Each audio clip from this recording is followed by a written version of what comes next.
Assalamualaikum warahmatullahi wabarakatuh.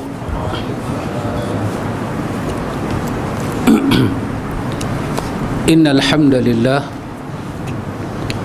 nahmaduhu wa nasta'inuhu wa nastaghfiruh wa na'udzu billahi min shururi anfusina wa min sayyiati a'malina. من يهده الله فلا مضل له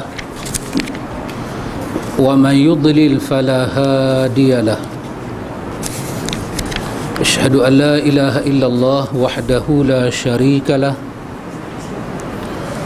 وأشهد أن محمدا عبده ورسوله اللهم آتي نفسي تقواها وزكيها أنت خير من زكاها anta waliyuha wa maulaha amma ba'du. Ikhwatul iman, ikhwatu fiddin, a'azakumullah wa uhibbukum fillah. Alhamdulillah, summa alhamdulillah. Alhamdulillah ikhwatul iman, kita boleh sambung majlis ta'lim, alhamdulillah. Ke surat berapa pakcik? Ke surat 242. Oh, tepat pakcik ya. Ustaz Fauzi punya buku muka surah apa? Tak ada tajuk. Imam sembahyang, tajuk kita solat imam atau makmum di tempat yang lebih tinggi. Tak ada tajuk. Ui. Ini di antara tanda kiamat apabila tulisan diangkat.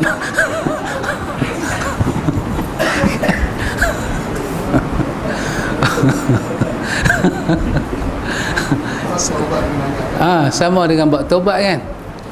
Saya simpan kat mana buku pakcik ya? Saya bawa ke tak? Saya suka lupa pakcik sejak beralih umur ni. Abadi bagi balik buku pakcik. Pakcik ada. Supaya saya tak lupa. Dia sign sekali pakcik. Dia sign dan dia memohon kemaafan. Saya tengok sign dan memohon kemaafan kerana silap. Dan semua buku taubat itu yang antum tengok muka surat tak betul, pulangkan balik pada saya nah. Nanti kita ganti balik. Pulangkan balik. Muka surat 242. Malam ni khatul iman kita masuk bab salat imam atau makmum di tempat yang lebih tinggi. Maksud dia apa? Imam, tempat imam tu, imam duduk pada tempat tinggi, makmum rendah. Ataupun imam duduk tempat yang rendah, makmum tu pergi tinggi sikit. Macam kita kan masjid kita 2 lapis, makmum duduk di atas. Macam mana hal dia? Makruh hukumnya tempat solat imam lebih tinggi daripada makmum. Dia kata makruh. Ini adalah mazhab jumhur. Baik tempat itu sengaja ditinggikan untuk suatu keperluan ataupun tidak. Jumhur ulama berpendapat kedudukannya macam tu, imam lebih tinggi daripada makmum adalah makruh. Kata jumhur. Kita selalu abang dalam disiplin ilmu, jumhur bermakna apa dia ikhwan? Jumhur bermakna kebanyakan para ulama, kebanyakan para ulama. Jumhur di sini adalah kebanyakan para fuqaha. Fuqaha di sini para ulama fiqh. Tetapi kita ikhwan dalam pelajaran kita tidak melihat kepada jumhur ataupun kepada majoriti ataupun minoriti aqwal, pandangan. Kita lihat kepada dalil. Kadang-kadang jumhur berpihak dengan satu pandangan, tetapi dalil tidak berpihak kepada jumhur. Seperti yang selalu saya ulang, jumhur berpandangan bahawa kalau kita makan daging unta, wuduk kita tidak batal dan kita tak perlu ambil wuduk balik. Itu pandangan jumhur ulama. Tetapi dari segi hadis suruh siapa-siapa yang makan daging unta, ima wuduk dia batal, ima wuduk dia tak batal, dia disuruh ambil air sembahyang. Itu hadis. Dan hadis itu adalah hadis yang sahih. Jumhur kata tak ambil wuduk pun tak apa.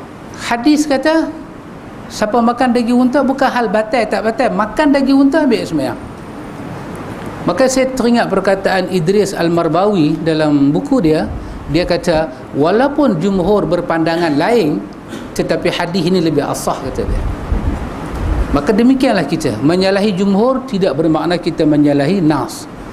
Walaupun jumhur ada pandangan, kita tengok lagi. Baik. Dalam hal kedudukan imam lebih tinggi daripada makmum, jumhur kata hal ini adalah makruh. Diriwayatkan daripada Hammam bahawa Huzaifah mengimamkan jemaah di Madain di atas tempat yang tinggi. Maka Abu Mas'ud Al-Ansari meraih gamisnya dan menariknya.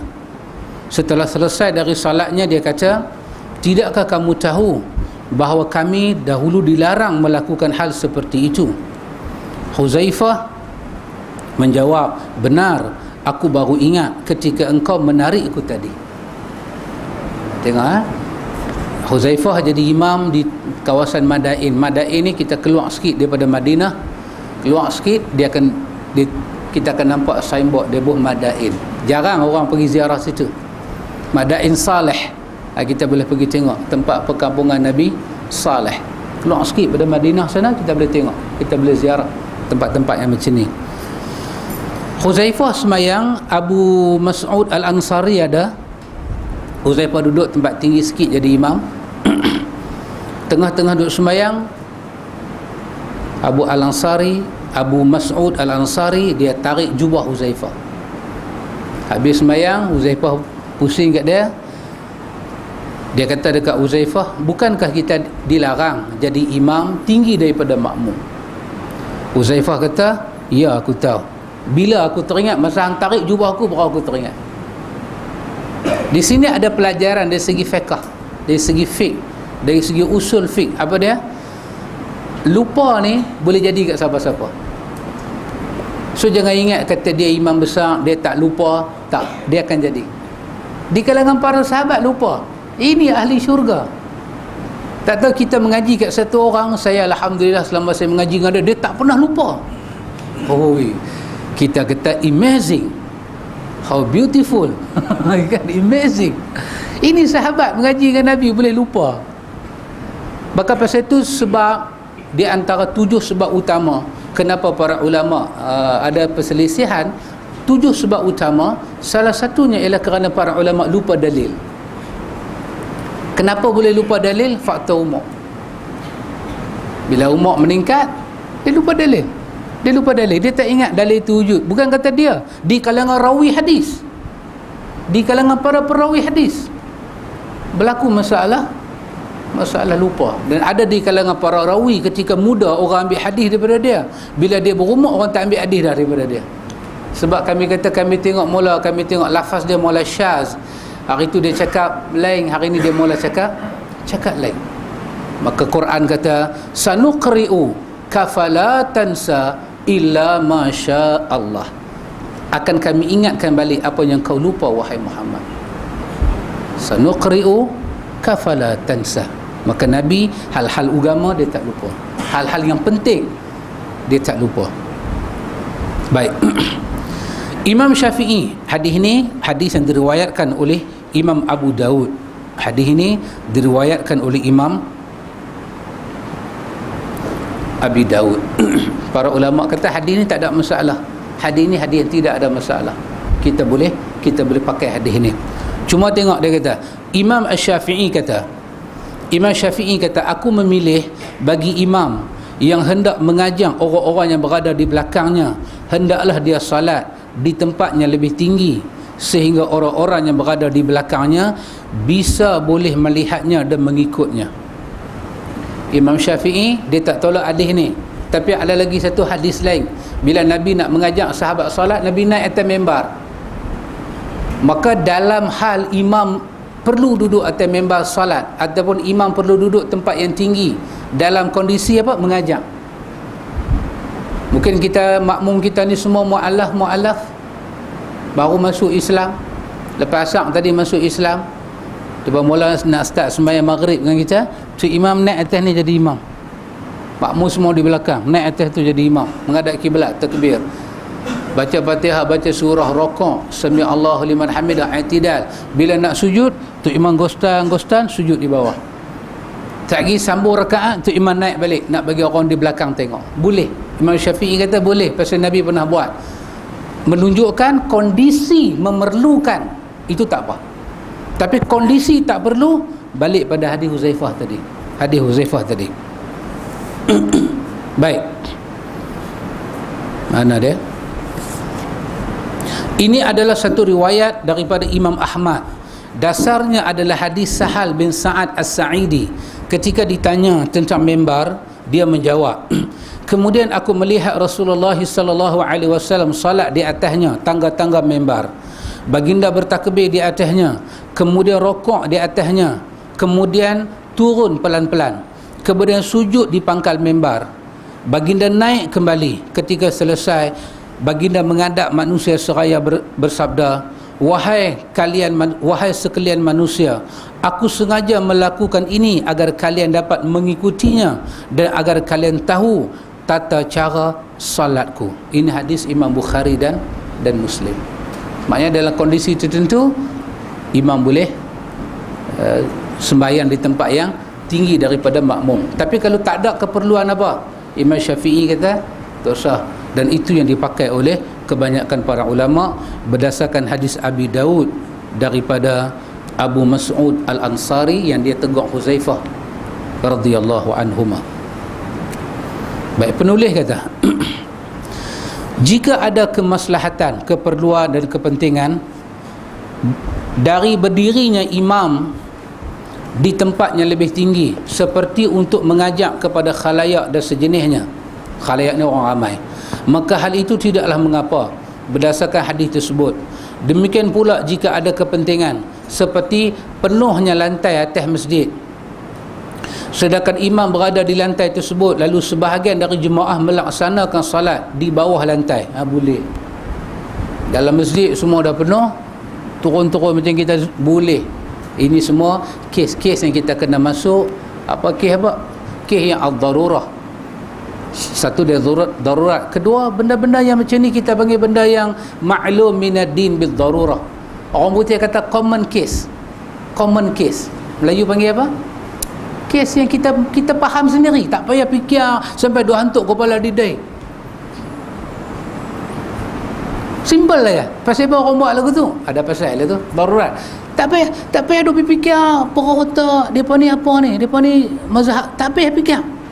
Benda ni maklum minad din bil darurah. Orang putih kata apa? Common case. Betul sahabat? Macam tak betul ya? Ha? Common sense. Bukan common sense. Macam mana boleh tak betul malam ni? punya duk pedoh. Tak betul juga. Kes yang biasa, kes yang maklum. Kes yang maklum, orang putih panggil apa? Apa kes? Kes yang biasa, boleh faham. Simple kes, dahsyat, ni mesti teacher ni. Okey, baik, selesai. Masalah yang kedua, tempat makmum lebih tinggi daripada imam. Imam kalau nak tinggi daripada makmum ada perbahasan dia. Kalau makmum pergi tinggi daripada imam pula macam mana? Dia kata tak ada dalil yang melarang tempat makmum lebih tinggi daripada imam, terutama apabila ada keperluan.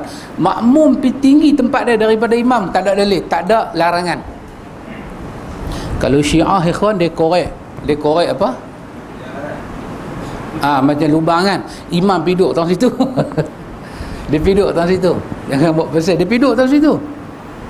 Kalau Syiah lah, kita mungkin tempat imam tu data, belakang tu tinggi sikit, terutama apabila ada keperluan. Misalnya masjid sudah penuh dan sebahagian orang solat di lantai atas masjid, nak pergi ke bumbung dah. Akan tetapi hendaklah dalam posisi yang memungkinkan para makmum untuk mengetahui apa yang dilakukan oleh imamnya agar dapat mengikutinya. Dia pergi duduk sampai atas bumbung. Satu benda dia kena tahu, pergerakan imam dia kena maklum. Dia pergi duduk atas tu, sengap sunyi, tak dengar apa. Dengar merpati aja duduk bunyi, oak. Maka tak boleh macam tu. Pergerakan imam dia tak tahu. Dan makmum tetap berada di belakang imam, tidak maju melebihi imam kecuali kerana uzur. Dan dia kena pastikan garisan dia tu tak lebih daripada, kalau dia lebih juga, dia kena pastikan dalam keadaan sama, keuzuran. Boleh, dia kata. Dalil yang menguatkan hal ini, bahawa Abu Hurairah mengambil tempat di atas masjid, lalu dia sembahyang mengikut solat imam. Ini satu hadis yang dibawa oleh Imam Ibnu Abi Syaibah. Imam Ibnu Abi Syaibah dia mensahihkan hadis ini. Siapa dia Imam Ibnu Abi Syaibah, ikhwan? Dia seorang daripada guru Imam Al-Bukhari. Dia daripada seorang guru yang Imam Bukhari ambil hadis daripada dia, Ibnu Abi Syaibah. Ibnu Abi Syaibah kata ada riwayat daripada Abu Hurairah, dan kata Imam Ibnu Abi Syaibah menceritakan, riwayat itu menceritakan bahawa Abu Hurairah dia pernah masuk masjid, dia pergi naik ke atas sekali, dia pergi duduk atas tu, imam duduk dalam masjid. Imam Ibnu Abi Syaibah kata riwayat yang macam ni adalah riwayat yang hasan. Kedudukan dia adalah hasan, kita boleh ambil sebagai hujah.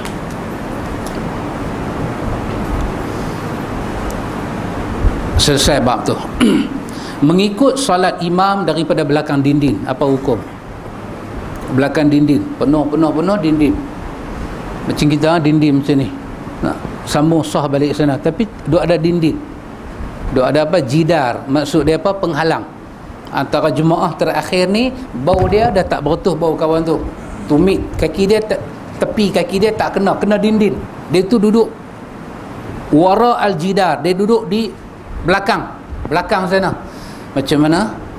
Jika makmum salat di belakang imam, di luar atau dalam masjid, sedangkan keduanya dipisah oleh dinding, jika safnya masih bersambung, maka hal itu dibolehkan menurut kesepakatan para ulama.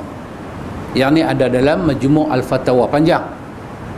Imam Ibn Taymiyah dia bab ni panjang, dia hurai panjang dalam Majmu' Fatawa. Penulis kitab kita ni dia ambil tang slot tu aja, dia ambil tang slot berlaku kesepakatan ulama, hal itu boleh. Tapi dia punya syarat tadilah, macam tadilah syarat dia, pergerakan imam dia tahu, perubahan imam dia tahu, dan dia pun tak patuh imam, silakan. Dia kata diriwayatkan daripada Aisyah radhiyallahu anha, dia kata Rasulullah sallallahu alaihi wasallam salat pada malam hari di kamarnya, sementara dinding kamar tu pendek sehingga orang-orang dapat melihat sosok Nabi sallallahu alaihi wasallam. Maka sejumlah orang-orang berdiri mengikuti salatnya Nabi. Peringkat awal rumah Nabi tak siap penuh lagi. Peringkat awal rumah Nabi tak siap penuh lagi. Jadi Nabi buat kadar yang dapat, lepas tu dia sekat dengan tirai. Baki tu dia sekat dengan tirai. Cari satu kain yang tebal, Nabi sekat. Allahu Akbar. Rumah pemimpin rahmatan lil alamin macam ni. Apa nak kata ya kawan? Rumah pemimpin rahmatan lil alamin. Nabi Muhammad ni apa dia? Imamul mursalin. Dia imam di kalangan para anbiya. Imamul mursalin, imamul anbiya wal mursalin. Dia imam di kalangan anbiya dan mursalin. Rumah dia macam tu. Rumah kita mai kat kita ni kacau. Nak raya tak cat pun kita buat muka. Tengok cat tu dia sakit mata, berapa belas tahun dah tak cat. Wahai raya 2 tahun sudah baru cat. Dia rasa belas tahun dah. Lupa Alzheimer dia lupa.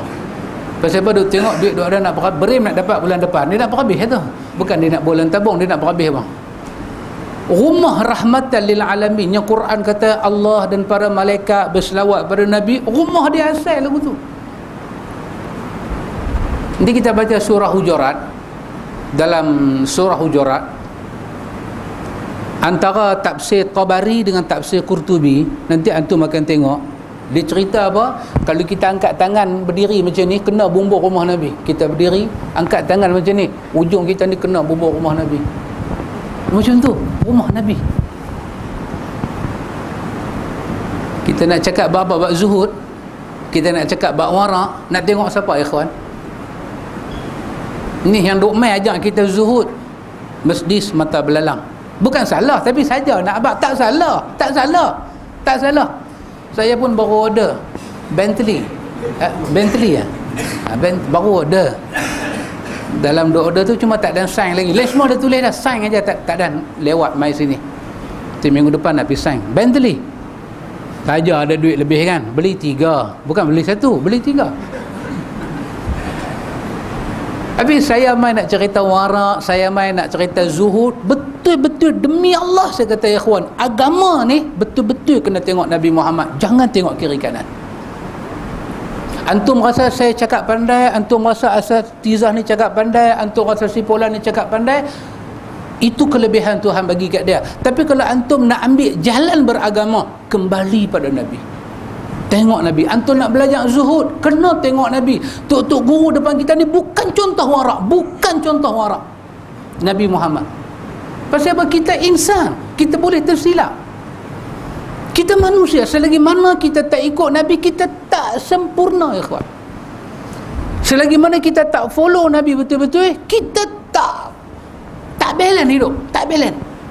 Kita tak boleh tengok betapa indahnya agama kalau kita tak jadikan Nabi sebagai rujukan.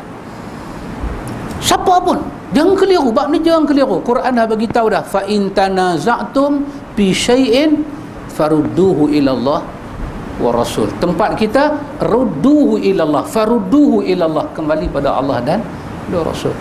Kita tengok satu ustaz, kita tengok dia wara', alhamdulillah, kita kata dalam sebahagian hidup dia telah pun ambil satu juzuk daripada akhlak Nabi, alhamdulillah. Tapi jangan wara' dia sampai kita tak nampak wara' Nabi. Jangan kita nampak alim dia sampai kita terlupa ilmu tu turun dekat Nabi Muhammad. Jangan sampai macam tu ikhwan. Kita boleh sayang dengan semua orang, semua orang yang ikut Nabi kita sayang dia, tapi Nabi Muhammad, kalau kita sayang dia lebih daripada kita sayang orang yang ikut dia. Sebab apa? Kalau kita tak sayang dia, kita tak cinta dia, kita tak letak dia di tempat supreme. What we call it in bahasa? Supreme. Tak tahu orang putih? Tertinggi. Supreme. Tamalah kita belajar, Quran beritahu, laqad kana lakum fi rasulillahi uswatun hasanah. Uswatun hasanah tu orang putih panggil apa? Supreme, paling dahsyat dah. Wa innaka la'ala khuluqil azim. Ni kita belajar tengok rumah Nabi asal macam mana. Maka sahabat boleh nampak Nabi mangkit sembahyang ni ada dinding, sahabat pergi ikut. Maka itu satu dalil yang disebut dalam Sahih Bukhari dan Muslim. Diriwayatkan daripada Jabalah bin Abu Sulaiman, dia kata, aku melihat Anas bin Malik semayang di rumah Abu Abdillah yang berada depan masjid. Rumah itu memiliki sebuah pintu yang mengarah ke masjid. Ia berjemaah di dalamnya dan mengikuti imam salat. Ini juga hadis sahih, diriwayatkan oleh Imam Ibnu Abi Syaibah dan dalam Musannif Abdul Razak. Hadis ini dikatakan hadis yang sahih. Anas bin Malik pergi rumah Abu Abdillah, rumah dia duduk dekat masjid, kerana daripada masjid mai ke rumah dia tu tak jauh dan saf itu bersambung, maka Anas duduk dalam rumah ni mengikuti imam yang ada. Jika mereka bersaf, di antara mereka ada saf paling terakhir dipisahkan oleh jalan yang dilalui oleh manusia atau sungai yang dilalui oleh perahu, maka dalam hal ini ada dua pendapat, dan dua pendapat ini diriwayatkan pula daripada Imam Ahmad bin Hanbal. Salah satunya dilarang, dan ini adalah pendapat Abu Hanifah. Keduanya dibolehkan. Ini adalah pendapat Imam Malik dan Imam Asy-Syafi'i. Ini kita boleh tengok dalam kitab Syafi'i, kitab ulama Syafi'i, nama dia Mughni Muhtaj. Dalam Mughni Muhtaj dia syarah bab ni panjang. Nah, kalau sah sambung jalan besar, tu jalan saf. Lepas tu jalan besar, orang boleh main belah ni, dia kata boleh, sah. Mazhab Syafi'i kata sah. Itu tidak dianggap saf yang terputus. Pasal walaupun jalan besar depan kita, depan jalan besar tu ada satu saf, maka dianggap bersambung. Walaupun ataupun sungai. Ni bukan sungai biasa, dia tu sungai Perau boleh jalan. Ni bukan sungai Pinang. Kalau sungai Pinang Perau tak boleh pergi. Ni sungai betul. Tapi Imam Ahmad ada dua pandangan. Di satu tempat dia kata boleh, satu tempat dia kata tak sah. Dia ada pandangan yang qadim, pandangan yang jadi. Mazhab Syafi'i dia kata boleh. Inilah pendapat yang jelas. Tuan kitab kata pendapat Imam Malik dan Imam Syafi'i ini nampak yang inilah yang jelas. Kerana tidak ada nas dan ijma' yang melarangnya. Al-Hasan berkata, tidak mengapa engkau salat sedangkan antara engkau dengan imam dipisahkan oleh sungai. Oh, dia kata boleh. Ini adalah Sahih Bukhari. Imam Bukhari ambil perkataan Al-Hasan ni, dia buat dalam Sahih Bukhari. Kalau tapi tak apa, janji sah bersama. Sah dah ada. Kita depan kita ada sah. Cuma sungai, laut janganlah. Laut janganlah. Laut ni sampai tak nampak ujung. Laut sampai Great Ocean tu. Tapi pusing-pusing tak nampak makmum duduk tak mana dah. Tak boleh lah. Sungai kecil aja, sungai kecil ataupun muara. Kecil saja dia punya apa? Bidang dia tu kan, masih nampak orang balik sana. Boleh dia kata, boleh. Akan tetapi hendaklah makmum masih bisa mengetahui gerakan imamnya satu. Seperti mendengar takbir dan melihat saf yang ada di depannya. Dua syarat ni kena jaga. Makmum dia sama ada dia tahu imam. Nanti kita akan jumpa hadis Nabi kata mai depan, mai depan, mai depan, mai duduk. Maka Nabi kata orang di belakang ikut orang yang di belakang, ikut orang yang di belakang, ikut orang yang di belakang kamu. Nabi kata sepatah selalulah Allah membelakangkan kamu kalau kamu suka duduk di belakang. Nabi kata macam tu. Maka daripada hadis tu dia punya fiqh dia apa dia? Orang yang duduk safnya akhir, dia tak perlu tahu imam baca apa, imam buat apa, dia tengok saf di depan dia buat apa. Maka ni dia kata, maka dia kena dengar imam satu, ataupun dia saf yang dekat dengan dia tu, rokok ke, i'tidal ke, buat apa. Dia lagu duduk gamit orang depan duduk gamit orang depan, duduk lagu tu aja, maka tak jadi sah lah, tak jadi sah. Rasulullah SAW pernah bersabda ketika melihat saf sebahagian sahabat terlalu mundur. Nabi tengok saf dengan Nabi jadi jauh. Nabi kata, maju kalian, lalu ikutlah salatku, dan hendaklah orang-orang di belakang kalian mengikuti kalian. Tidak berhenti-hentinya satu kaum mengambil tempat di belakang sehingga Allah menempatkan mereka di belakang. Ini hadis Imam Muslim. Ini maka orang duduk safnya akhir, dia tengoklah saf di depan dia, rokok ke, yang tidal ke, apa ke, dia tengok. Oleh kerana itu Imam Abu Mijlas, dia kata Mujlas, Imam Abu Mijlas berkata, hendaklah dia mengikuti imam meskipun di antara keduanya dipisah oleh jalan atau dinding, jika dia masih mendengar suara takbir imam. Ini juga ada dalam Sahih Bukhari. Itu cerita dia. Penulis kata sudah jelas bahawa semua itu berlaku bila ada keperluan. Dia beritahu, penulis kata semua ni, hukum ni boleh berlaku dengan syarat. Cerita ni apa? Cerita ni penuh masjid. Cerita ni penuh masjid. Ni cerita hari raya lah ni. Cerita raya ataupun cerita ada musibah turun ke. Kalau main sembahyang pun 4 orang, 3 duduk dalam, seorang nak pergi duduk di luar nak aman ni, dia kata jangan buat malu. Jangan buat malu macam tu. Ni cerita masjid padat. Hukum ni berjalan. Hukum ni berjalan. Seperti masjid yang sudah penuh dan sah masih bersambung. Jika tidak, jika tak ada ramai-ramai ni semua, maka pada asalnya adalah saf-saf harus bersambung dan saling berdekatan. Mai macam kita lagu ni mai, di belakang dok ada lagi, tak tahu nak pergi duduk di luar, tu sah. Dan ataupun nak pergi duduk tu dekat main badminton belakang sana tu. Cik lagu duduk pergi hampa, suara api, ya sah duk ada di belakang ni, duk ada. Jangan ada buat mangkak boleh tak?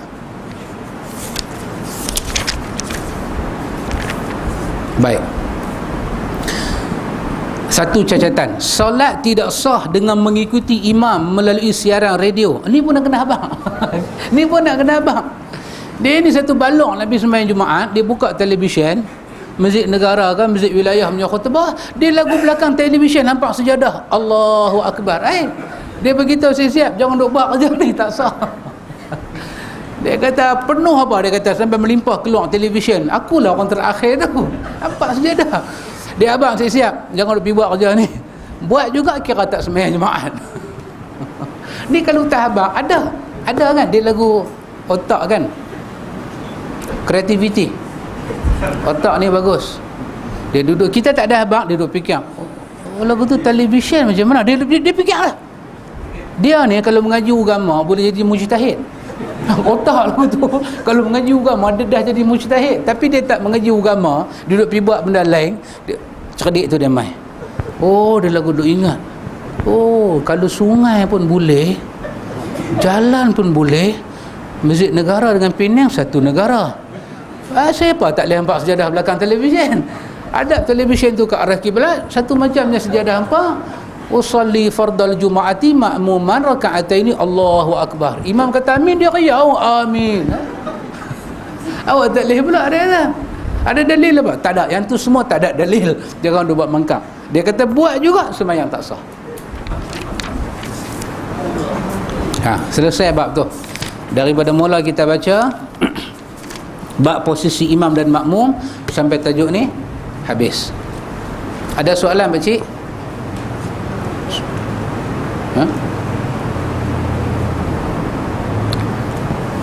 Kalau tak ada, kita berpindah muka surat 245, tajuk baru, saf dan hukum-hukumnya. Saf dan hukum dia. Sebaik-baik saf bagi laki-laki dan wanita. Diriwayatkan daripada Abu Hurairah radhiyallahu anhu, dia kata Rasulullah sallallahu alaihi wasallam bersabda, khairu sufufir rijali awwaluha wa syarruha akhiruha wa khairu sufufin nisa'i akhiruha wa syarruha awwaluha. Ini hadis Imam Muslim dan lain-lain. Nabi kata sebaik-baik saf laki-laki adalah yang paling depan. Sebaik-baik saf untuk laki-laki adalah yang paling depan, paling dekat dengan imam. Dan seburuk-buruknya, maksudnya seburuk-buruk saf laki-laki adalah yang paling belakang, yang paling jauh dengan imam.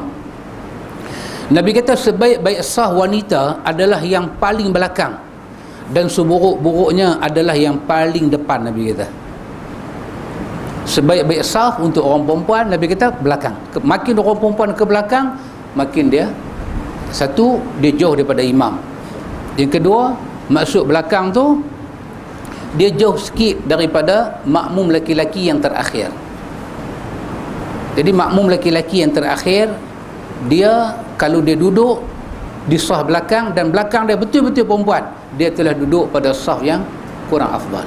Semayang dia sah. Ni bukan masalah sah batal semayang, masalah afdal, masalah afdal, masalah sebaik-baiknya. Kita dah baca hadis kan, Nabi suruh kalau kita tahu kelebihan sah, Nabi kata merangkak pun hampa nanti nak duduk sah depan, undi pun hampa sanggup undi nak duduk saf yang depan. Tapi orang perempuan duduk saf pertama, dalam saf orang perempuan, dia akan dapat fadilat saf yang pertama juga. Penulis berkata saf wanita yang paling baik adalah paling belakang, hanyalah apabila mereka salat di belakang saf laki-laki. Namun jika mereka salat di belakang imam wanita atau bersama imam di tempat yang terpisah dari kaum laki-laki, maka menurut zahirnya bahawa saf yang paling baik bagi mereka adalah yang paling depan. Mereka sama-sama mereka duduk saf depan. Tapi kalau Jumaat tambah, dia tahu perempuan tu dia sembahyang, dia duduk saf depan, saf orang perempuan, depan dia tu saf laki-laki, dan dia tahu laki-laki tu laki-laki helat. Helat ni maksud dia apa? Laki-laki jenis kalau rokok dia boleh tengok di bawah tu ada apa. Satu macam punya video dia buat tak mata dia. Laki-laki macam tu, maka eloklah perempuan dia cari saf nombor 2, nombor 3 dalam saf perempuan itu. Jangan duduk depan. Maka tirai pun kena cari tirai yang terbaik. Punya nak jaga orang perempuan sampai macam tu. Orang perempuan ni satu makhluk Allah Ta'ala yang cukup mulia. Cukup mulia. Agama bagi dekat dia kemuliaan, penghargaan. Oh, dahsyat. Aurat. Agama tak benarkan orang lelaki-lelaki tengok perempuan dengan hawa nafsu. Berdosa. Kalau lelaki-lelaki ni jenis tengok orang perempuan, dia duduk ingat macam-macam. Apa agama suruh buat? Tundukkan pandangan dia, pejamkan mata dia.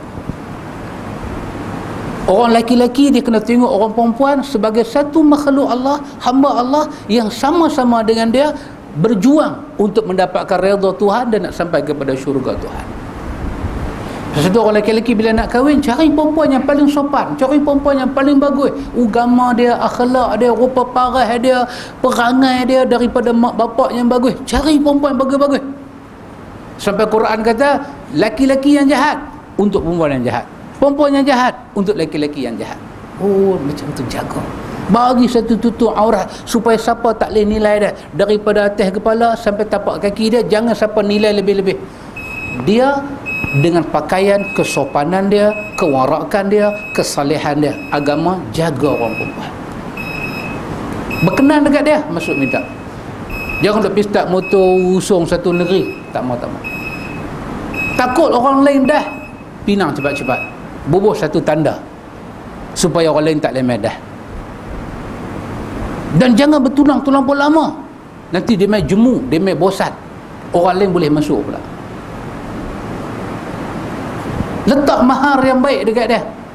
Sebaik-baik mahar ni apa dia? Nabi kata mahar yang tak bagi susah pihak lelaki dan pihak perempuan tak rasa dia menindas siapa-siapa. Baik mahar tu. Pergi minta sampai RM15 tak boleh lah. Mahar apa RM15? Besok dapat anak RM15 nak beli pampers, kedai mana nak jual? RM3,000 sangat menasabah mahar. Kita minta ni bergondu-gondu, kita minta bukan mahar, kita minta belanja. Dan dulu orang bubuh nama belanja angui. Maknanya belanja tu nak angui.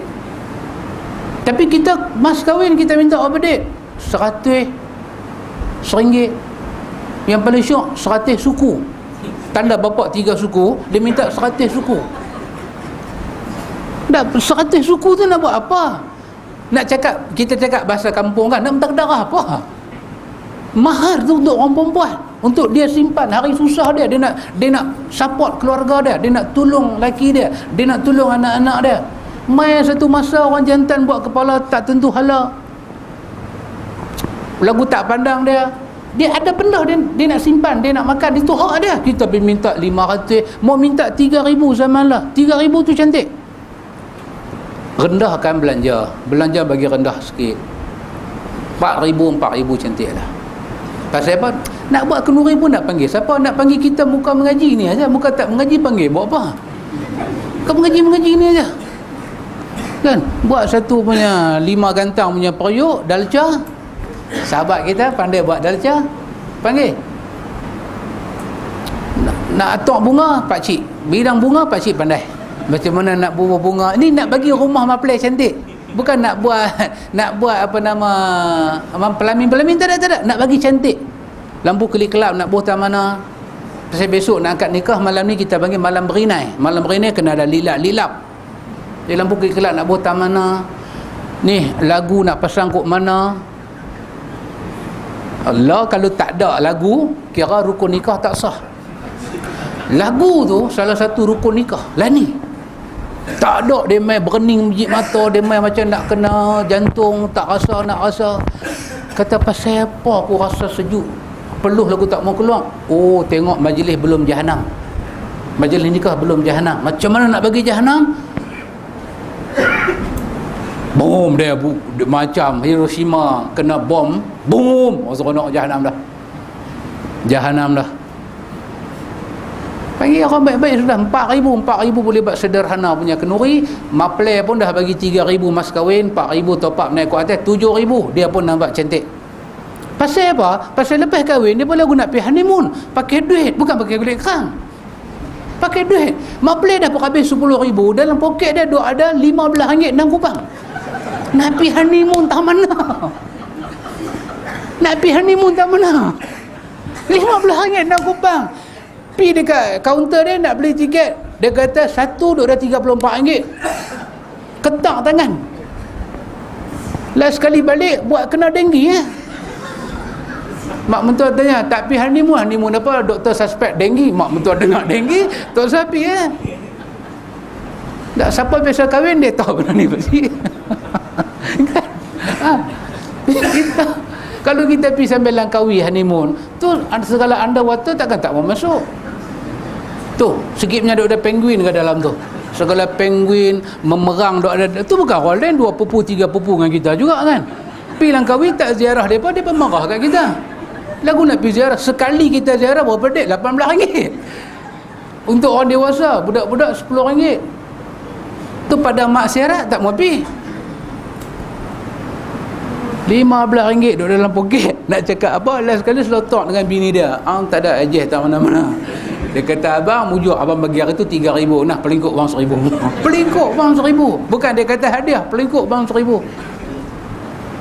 Itu satu macamnya kenduri cantik buat.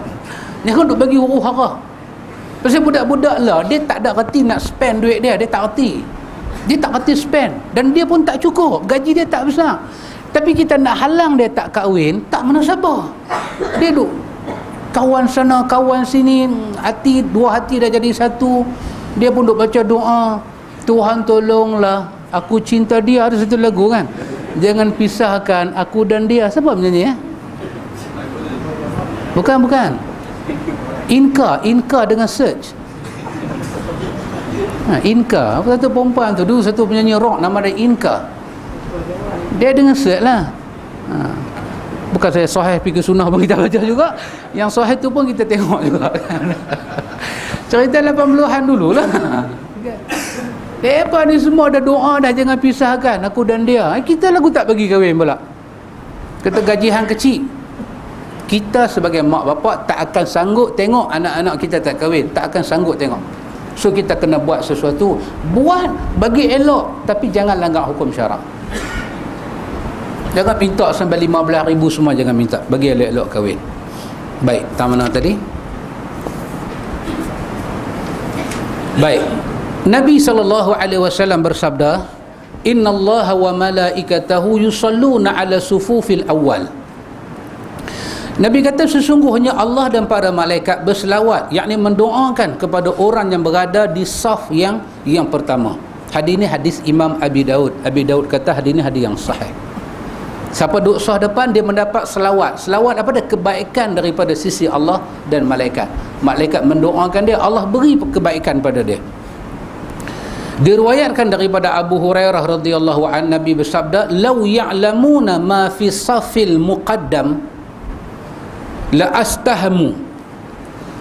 Nabi kata seandainya mereka mengetahui keutamaan yang ada pada saf yang depan, nescaya mereka akan mengundi untuk dapatkannya. Ini hadis Bukhari dan hadis Imam Muslim. Menunjukkan ada benda kita tak tahu tapi dia cukup bagus. Ada benda kita tak tahu tapi dia cukup bagus. Kalau Allah bagi kita tahu, Allah hidayahkan kita, Allah nampakkan kita, kita akan buat dia walaupun dengan apa cara sekalipun. Undi pun undilah. Janji aku duduk tahu situ. Macam mana kita tahu kalau kita tak menikah dengan bini kita yang duk adalah ni, kita tak seronok hidup menikah dengan orang lain. Tapi setelah kita tahu kalau rumah tangga nak jadi macam ni dengan dia, kita menikah dengan orang lain. Lagu ni punya duk jadi dalam dunia. Masa hari tu tak bagi, nak makan kelorok. Mak kalau tak bagi cik mandi, mak nampak macam cik pegang sabun tapi cik minum kelorok. Mak ingat cik angin duk belahak tapi kelorok punya pukulan. Mak pun dengar astagfirullahalazim. Orang tua kan, hang jangan mati bunuh diri, mati kapiak. Oh, keturunan kita tak ada mati kapiak. Keturunan kita ramai tak semayang tapi mati kelorok tak ada. Lebih baik hang mati tak semayang tak apa lagi daripada hang mati minum kelorok. Malu aku sampai tuan dalam kubur. Ni mak bapak ni punya tak mai kuliah. Kita buat kuliah kami hari jemaah, dia tak mai. Budak tu pun pegang kelorok, bismillah, Allahumma barik lana fima razaqtana. Lagu nak telan dah kelorok, nak mati secara islamik juga. Mak kata sudahlah, tak apalah, dengan siapa hang nak nikah pun aku nanti kira lah. Nuh solong duk dah tanah bapa hang tinggal, kita pergi pelingkup jual pun tanah tu bagi pelingkup bang, bagi hang nikah sudahlah. Janji kalau ni hang jalan cantik elok. Nikah 2 tahun, boleh anak seorang berkelahi pula.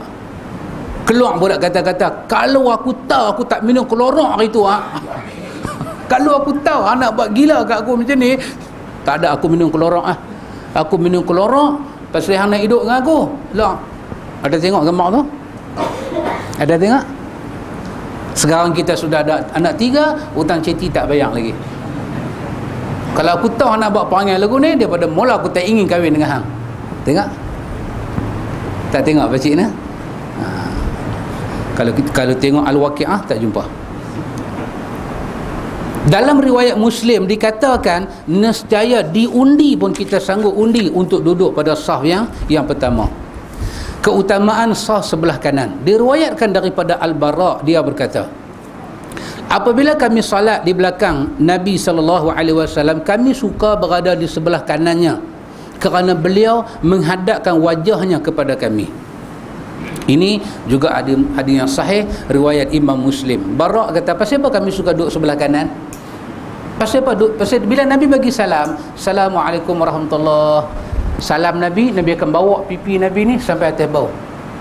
Assalamualaikum warahmatullahi. Nampak sebelah ni, nampak Assalamualaikum warahmatullahi. Lepas tu Nabi akan pusing sebelah kanan. Jadi siapa duduk belah kanan, antu tengok sahabat punya hari-hari jumpa Nabi, rindu tu. Macam mana nak buat sahabat Nabi? Jujur kita duduk belah kanan. Pasal Nabi suka pusing. Allahumma antas salam wa minkas salam tu pusing belah kanan. Macam kita lah Tok Imam duduk pusing kan.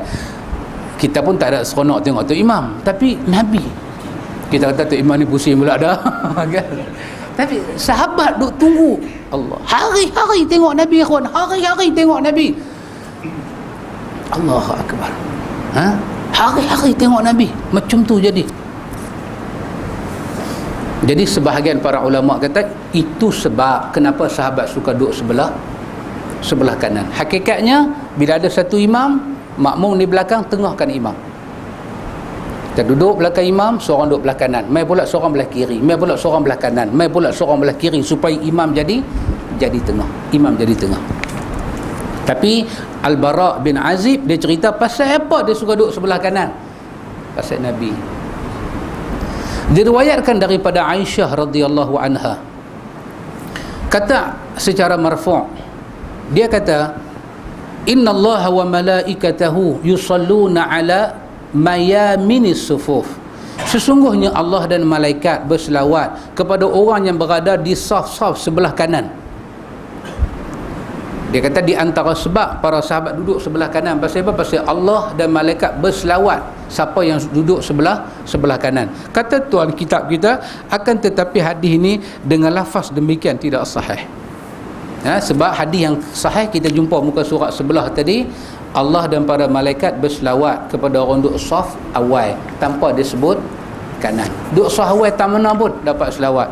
Mai hadis yang tak sahih ni dia tambah perkataan ala mayamin, di sebelah kanan. Penambahan itu tidak sahih. Antum boleh tengok macam mana ulama hadis dia boleh detect lah, kita panggil orang putih panggil detect dia. Ini lafaz yang tidak sahih. Lafaz yang tidak sahih. Kalau kita ya kawan, kita tak tahu beza. Kita tak tahu beza. Ni bulan Isra' Mi'raj kan, ceramah Mi'raj tak mana-mana. Semua cerita keluar meh pasal Mi'raj, Nabi tengok tu, Nabi tengok ni. Kedudukan riwayat-riwayat macam tu tak pernah dijelaskan. Cerita yang paling popular adalah cerita Masyitah. Cerita Masyitah ni cerita yang paling popular. Cerita paling popular dalam Isra' Mi'raj ni cerita apa? Nabi dan Jibril pergi naik ke langit sampai satu tahap Jibril tak boleh pergi. Jibril kata, Muhammad, aku tak boleh pergi, kalau aku pergi aku terbakar. Hampir seorang-seorang. Riwayat tu nak cerita kata Nabi lebih daripada Jibril, tapi Jibril sampai terbakar. What happened? Jadi apa ada sampai terbakar tu? Satu makhluk Tuhan buat daripada nur tiba-tiba boleh terbakar. Biar betul. Tapi cerita ni duk mai tanpa ada sama ada dari sudut penceramah tu sendiri memberi satu penjelasan, saya baca dalam kitab sekian dan penulis tu kata hadis dengan martabat sekian. Kalau macam tu pun orang putih kata at least okey. Tu kita yang bang dengar boleh buat satu nota, lepas tu kita pergi cari kitab tu dan kita tengok apa nilai dia. Tapi cerita tu mai tanpa ada suatu endorsement. Bila kita duk pergi cari dalam kitab-kitab sahih, Ibnu Katsir buat sahih Isra', hadis-hadis Isra' dan Mi'raj. Dia buat satu kitab asin. Kita duk baca dalam kitab tu tak ada pun cerita macam ni. Tapi dalam ceramah Mi'raj ada. Tengok ulama hadis sampai tambah kalimah ala mayamin dalam hadis ni pun dia kata ini penambahan yang tidak sahih. Ikhwan, buat apalah nak pergi susah payah nak pergi detect benda ni sahih tak sahih. Penambahan tu bagus apa? Nak bagi tahu kata siapa duduk belah depan lagi bagus, duduk belah kanan lagi bagus. Apa masalah dengan tambah tu? Masalahnya bila hang kata Nabi kata. Siapa kata Nabi kata? Benda Nabi tak kata. Semayang ke puasa ke, kalau dia mati tak bertobat, dia tak tarik balik kata dia masuk neraka dulu. Yang tu yang kita tak mahu. Bukan masalah baik ke tak baik ke, masalah dia tak boleh cakap benda Nabi tak cakap. Baik, clear. Jadi kita tengok pasal apa sahabat suka duduk belah kanan, pasal dia sentiasa nak tengok wajah Nabi. Ni kita pun kalau kita rasa tu imam tu satu orang yang warak, lepas sembahyang kita nak tengok lagi muka dia, duduk belah kanan. Kalau kita rasa duduk tengok selalu dah pun dah tak larat dah, pergi duduk belah kiri lagi. Pergi duduk belah kiri. Kira hadis yang cerita kata kelebihan belah kanan pasal ni saja. Ada pun yang kata Allah dan malaikat berselawat siapa duduk belah kanan. Hadis itu hadis yang dhaif. Maka macam mana makmum nak bentuk saf? Saya abang tadi tengahkan imam. Bila kita nampak tak sama, pergi duduk tempat yang bagi sama, kira-kira kedudukan saf itu menengahkan imam.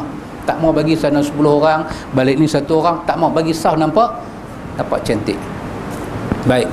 Tajuk berikutnya, siapakah yang berdiri tepat di belakang imam? Siapa ni? Nak duduk belakang imam tu betul? Siapa dia? Ustaz Nan jadi imam. Siapa nak duduk belakang imam? Saya ke Pakcik Hanifah? Nak tengok satu riwayat. Dia nak kata macam mana? Siapa nak duduk di belakang? Saya ke? Pakcik Hanifah ke? Pak Long ke? Kan nak tengok macam mana? Nak tengok umur? Pakcik Kalau tengok kemantapan akidah, nampak ada Pak Long Tengok huru-hara, nampak kat saya lah. Jadi antara 3 kategori ni punya duduk ada, siapa nak duduk di belakang imam? Tengok.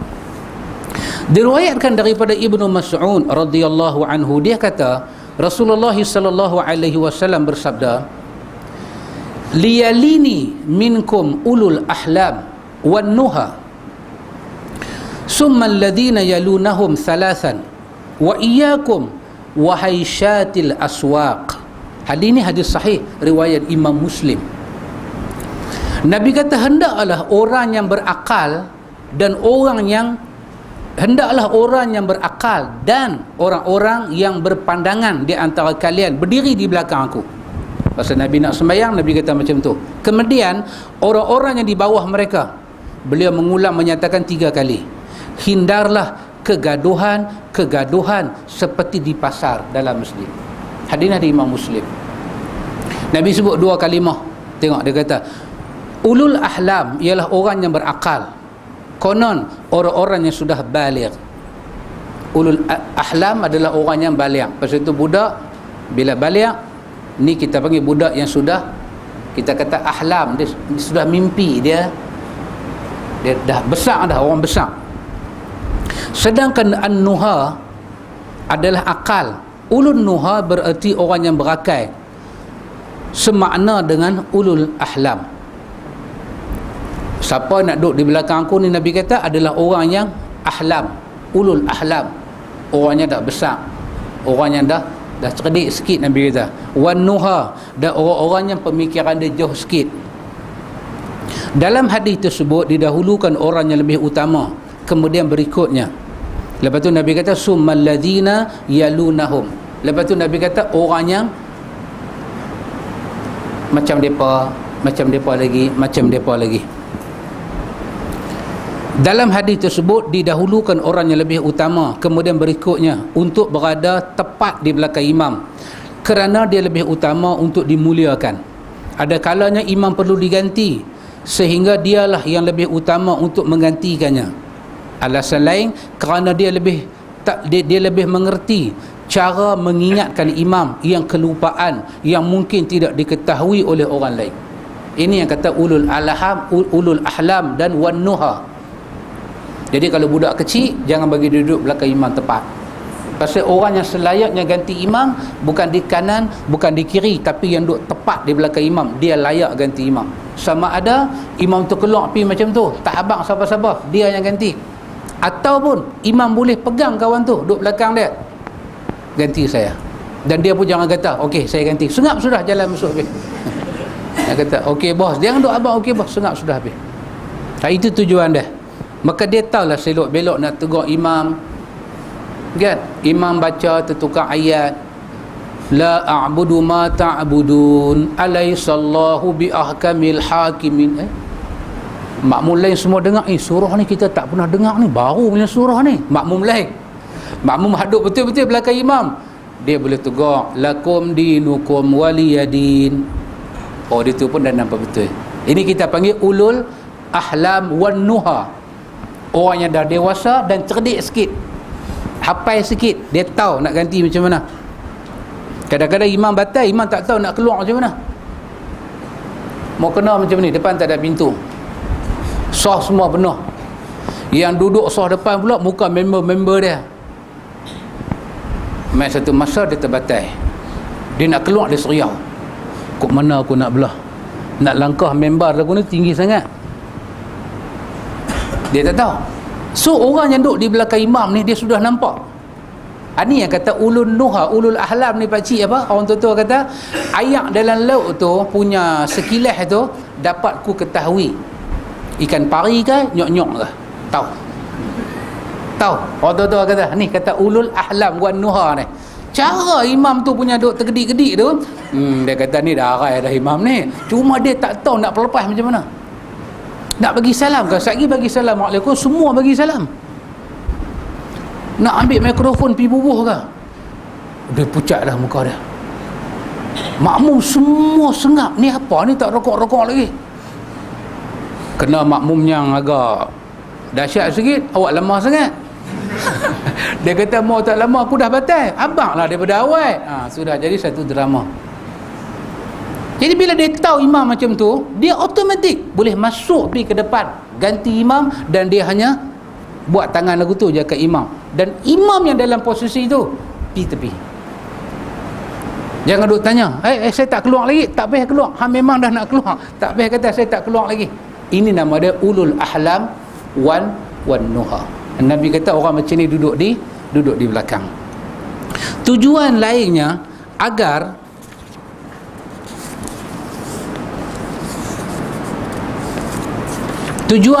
agar mereka bisa mengingatkan dan menghafal tata cara salat, menyampaikan dan mengajakkannya kepada orang lain, serta orang-orang yang berada di belakang mereka dapat mengikuti perbuatan mereka. Oleh kerana itu Rasulullah SAW menyukai bila kaum muhajirin dan ansar berada di belakang beliau, agar mereka dapat mengambil tata cara salat daripada beliau.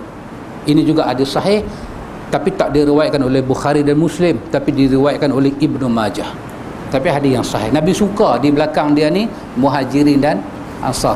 Lebih Nabi suka daripada kalangan muhajirin dan ansar ni siapa dia? Ahlul Badar. Nabi suka. Nabi bagi beberapa kelebihan dalam Ahlul Badar. Anda tengok, di antaranya diriwayatkan daripada Qais bin Ubad. Dia kata, ketika aku berada di masjid di sah depan, tiba-tiba ada seorang yang menarik aku. Dia menyingkirkan aku dan berdiri mengambil tempat aku. Tu kawan main lambat, sudah kawan ni. Kawan tu mau turun, dia pergi masuk tempat kosong tu. Jadi aku duduk tersingkir seorang-seorang di belakang. Demi Allah, aku tak bisa lagi konsentrasi dalam salatku. Dia kata, habis dah khusyuk aku. Ketika selesai salat, ternyata orang itu adalah Ubay bin Ka'ab. Ubay bin Ka'ab ni siapa dia? Yang jadi imam bulan puasa kan, yang Umar lantik jadi imam bulan puasa. Ubay bin Ka'ab ni siapa dia, kawan? Kalau buka dalam tafsir Ibnu Katsir ataupun tafsir Qurtubi, dalam surah Lam Yakunil Lazina Kafaru, dia buat main satu riwayat, bila turun surah Lam Yakunil Lazina Kafaru, Jibril buat turun surah tu, Jibril kata kepada Nabi Muhammad, Muhammad tolong baca surah ni kepada Ubay bin Ka'ab. Nabi pun baca surah Lam Yakunin, Nabi panggil Ubay, mai sini, Jibril suruh aku baca kat hang. Ubay kata, ya Rasulullah, Jibril sebut nama aku kat hang. Nabi kata, ya Rasulullah, tak nak tanya lagi sekali, Jibril yang duk turun wahyu tu, dia sebut nama saya. Nabi kata, Jibril tu lah, mana ada Jibril lain lagi, Jibril tu lah. Terduduk dia, menangis dia, Jibril kenal dah. Ni yang kata Ubay bin Ka'ab, yang Umar Al-Khattab pergi ambil dia jadi imam solat qiyam Ramadan zaman Sayyidina Umar. Kita malaikat kenal juga ikhwan, pasal mangkak kita ni, dia kenal kita ni ikhwan. Tapi Allahu Akbar, kawan ni dia sembahyang, kata Qais bin Ubad, aku sembahyang, satu orang yang pegang aku turun ke belakang, dia masuk tempat aku, dia tak tahu. Aku punya khusyuk dah hilang. Habis sembahyang bagi salam, aku tengok Ubay bin Ka'ab. Pasal apa Ubay bin buat lagu ni? Ubay kata kat dia, hai pemuda, semoga Allah tidak memburukkanmu. Wahai pemuda, semoga Allah tidak memburukkan kamu. Perkataan ni kalau disebut, bermakna kawan tu buat salah tapi tak sedar. Kalau kita sedara, semoga Allah merahmati kamu, bermakna kebaikan dia buat tu kita minta diterima. Dia buat baik, saudara, semoga Allah tidak memburukkan kamu. Maksud dia apa? Dia ada buat satu silap, orang betul kata mistake, yang dia tak sedar. Apa dia kesilapan yang dia tak sedar ni? Kita tengok. Ketika selesai solat, ternyata orang itu adalah Ubay bin Ka'ab. Dia kata, hai pemuda, semoga Allah tidak memburukkanmu. Ini adalah ajalan daripada Nabi SAW kepada kami, agar kami mengambil tempat di belakang beliau. Hadis ni hadis yang sahih, riwayat Imam An-Nasai dan Imam Ahmad. Rupanya ikhwan, orang bila Nabi sembahyang, Nabi suka sangat sahabat Muhajirin dan Ansar duduk di belakang Nabi. Qais bin Ubay, dia tak masuk senarai sahabat yang kita kata tadi apa, kibarus sahabah. Dia tak masuk. Dia tak tahu Ubay bin Ka'ab ni siapa, banyak berjasa. Jadi Nabi bagi kelebihan pada sahabat. Nabi duduk sembahyang dengan sahabat, ada saf satu, ada saf dua.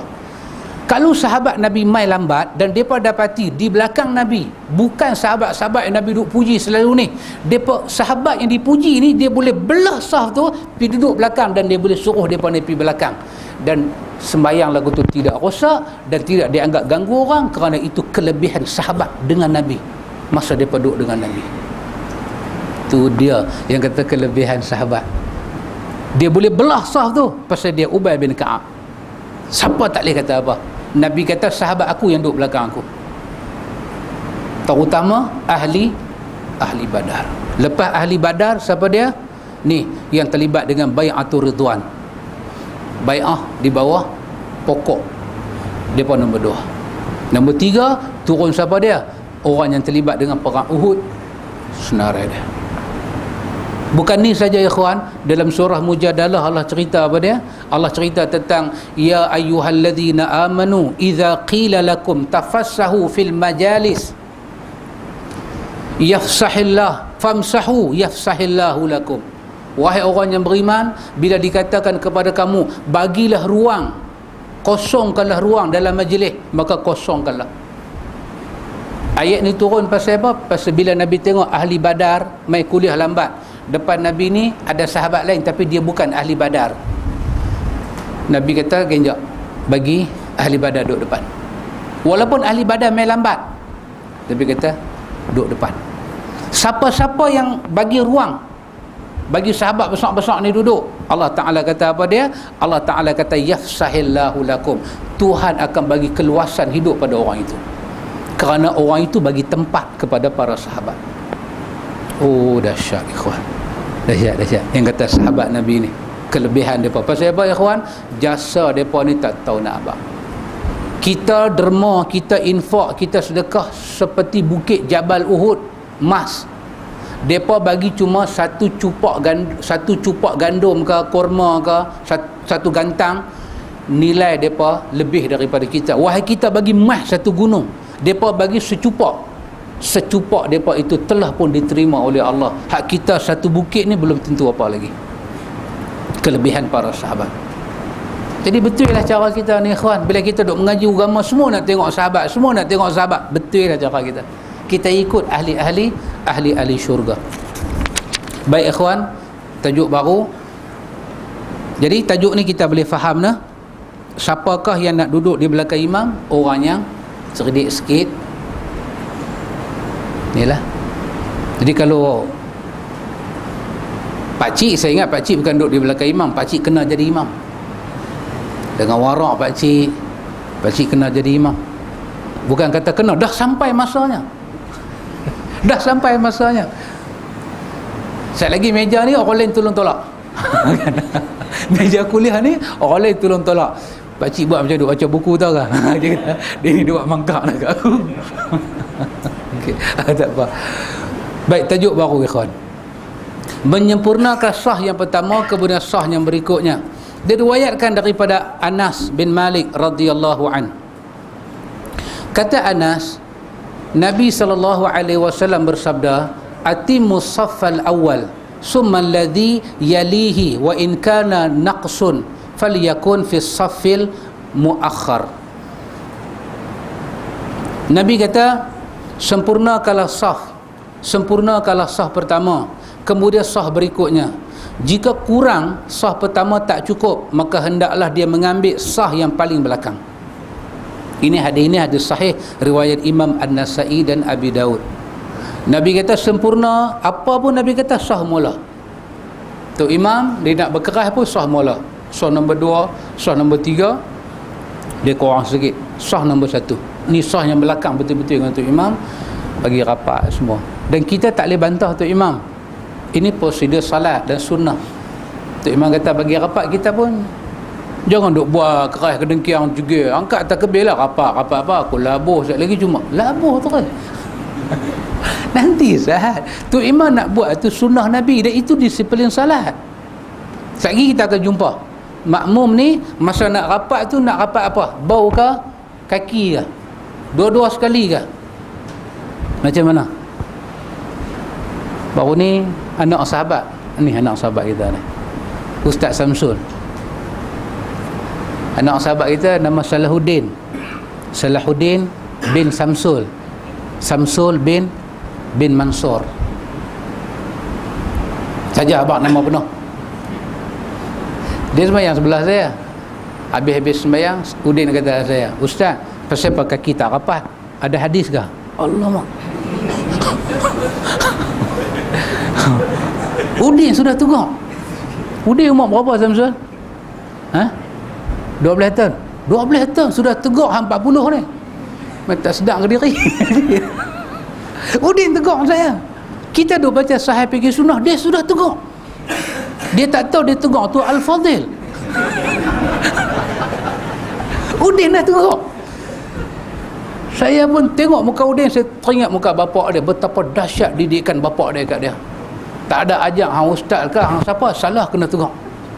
Saya pun tengok muka bapak dia, Allahu Akbar, waraklah bapak dia dahsyat. Udin sudah tanya saya, Ustaz pasal kaki tak rapat? Saya kata Ustaz dah tua, dia tak boleh terkangkang sangat, dia rebah. Kita pun dah jadi kacau bila tu tak? Mana hadis palsu aku nak lepas kat budak ni. Kan? Ya, saya beritahu ke Udin, Ustaz pun dah tua, kalau kangkang terlampau sangat dia rebah. Udin kata okey, boleh diterima lah. Udin kata bukan ada hadis sahih ke Ustaz suruh rapat? Kata betul ya. Tengok muka Udin, tengok muka bapak dia dahsyat. Mesti bapak dah hafal Sahih Bukhari punya. Kan? Macam tu. Kita tengok sekali lagi apa nasib kita nak jadi. Maka Nabi kata apa pun sah depan, jaga elok. Diriwayatkan daripada Jabir bin Samurah, dia kata Rasulullah SAW keluar menemui kami seraya bersabda, mengapa kalian mengangkat tangan-tangan kalian seakan-akan ekor kuda yang kepanasan? Tenanglah dalam solat. Kenapa kalian angkat tangan kalian macam mana ekor kuda kepanasan? Pakcik pernah tengok kuda panas macam mana dia angkat ekor dia? Dalam satu riwayat dia kata himar, kalden yang panas. Samsul, kuda angkat ekor macam mana? Ha? Ha. Apa tu? Ha? Ekor kuda kan? Ha? Dia bukan kuda main, ekor kuda. Kuda ni bila dia kepanasan, ekor dia tu tergedik-gedik. Tergedik-gedik. Nabi SAW kata, pasal apa kamu bila semayang suka tangan duk buat macam ekor kuda tergedik-gedik ni? Pasal apa? Kita semayang, tangan kita ni jangan duk buat macam ekor kuda, sat lagi buat naik macam wiper kereta. Jangan duk buat macam wiper kereta. Nyamuk pergi kat orang lain, kita tolong tepi. Kan? Sat lagi duduk tak tentu hala. Itu tengok tu Arab kan? Dia duduk, dia tu, kepala dia buat lagu tu, dia tarikkan serban dia betul lagu tu. Sat lagi tak ada apa, dia tengok jam dia. Awak duk perangai macam ekor kuda ni. Semayang kita kena tengok bawah dan kita kena khusyuk. Nabi kita jangan duk pergi buat macam ekor tengah semayang. Tengah semayang dia rasa ada abu, apakah dia lagu nak buang. Dah jangan. Abu ke biar pisat, kita duk semayang. Rasa macam pasir. Kecuali darah keluar selungguk je tak apalah. Tak ada apa-apa, cuma rasa pedih-pedih je. Biar pisat. Jangan duk buat macam ekor kuda. Awak, Nabi kita tenang dalam solat. Kemudian beliau keluar menemui kami dan melihat kami berhalaqah. Habis sembahyang, Nabi tengok kami duduk dalam keadaan berhalaqah.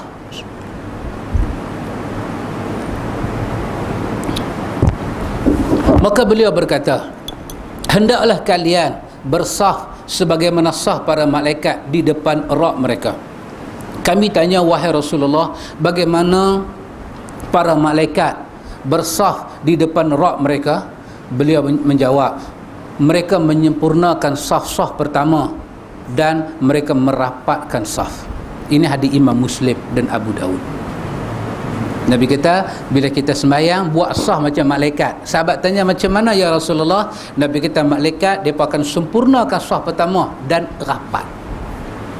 Dahsyat ikhwan. Jadi kalau kita sembahyang kita tak mau rapat, kadang-kadang kita macam tu lah kan. Dia rasa macam, apa nak kata, kalau kita sembahyang orang tua-tua lama-lama, dia pun dah arwah dah. Hak lama-lama orang tua-tua ni jangan duk pergi rapat lah. Dia lagu silap pulut lama-lama duk ada. Kita kena sikit dia lagu tengah sembahyang. Pergi sambung balik, Allahu Akbar. Lemah kawan duduk main dekat-dekat. Dia jadi lemah.